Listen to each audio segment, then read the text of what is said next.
The night my phone lit up with my younger brother's name, my stomach dropped because he wasn't calling to say hello. He was calling because he'd finally found the mansion, the gates, the marble steps, the quiet street I'd hidden for years. And before I could even say a word, he spat it out like an order. I know it's yours. Sign it over to me. I built that place in silence. While everyone thought I was just doing fine, I was grinding 14-hour days, reinvesting every bonus, sleeping on a mattress on the floor of a one-bedroom apartment. No flashy cars. No social media. I told my family I worked in consulting. I never mentioned the startup exit, the patents, the checks that changed my life. I learned early that money turns love into leverage, and I wanted none of it. My younger brother, on the other hand, loved attention. He loved shortcuts. He loved telling people what he deserved.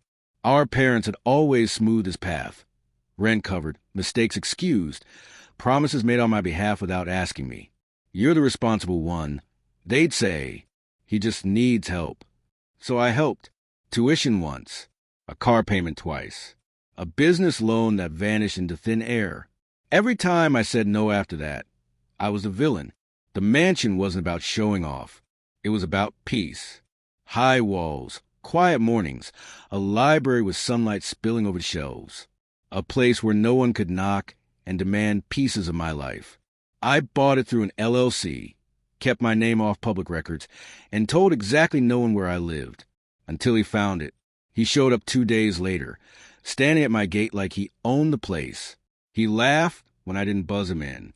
Don't play dumb, he said. Mom told me you're loaded. This house should be mine. I'm the younger one. You owe me.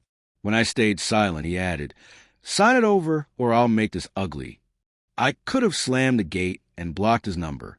Instead, I invited him in. I poured coffee. I listened. I let him talk himself into a frenzy. How he'd been overlooked. How I'd been lucky. How the family would be better off if I just did the right thing. He waved his phone around. Threatening posts, calls, stories. People will take my side, he said. They always do. That's when I smiled and asked him to put everything in writing. I told him I needed clarity. That lawyers like clarity. He texted me demands. He recorded a voice note. He said plainly that he expected the house transferred because of family obligation, and that if I didn't comply, he'd destroy my reputation. I thanked him, walked him out, and wished him a safe drive home. The next morning, I did 3 things. First, I locked down every asset. Trusts, clauses, firewalls. The mansion wasn't just protected. It was untouchable. Second, I sent a calm message to my parents with receipts. Not insults, not anger, just a timeline. The money I'd given, the debts I'd covered, the threats I'd received. I attached his messages. I ended with one line.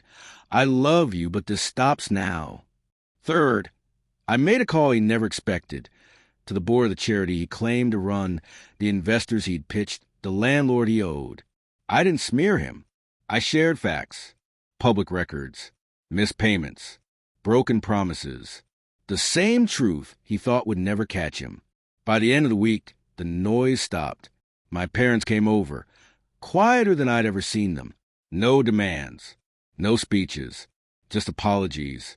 They admitted they'd told him too much, leaned on me too hard, assumed I'd always bend. I told them I wouldn't. Not again. My brother tried one last time, an email this time, softer, shaky. I didn't mean it, he wrote. Can we talk? I replied with a single sentence. Through your lawyer, the mansion is still quiet. The library still fills with light. And the gate still stays closed.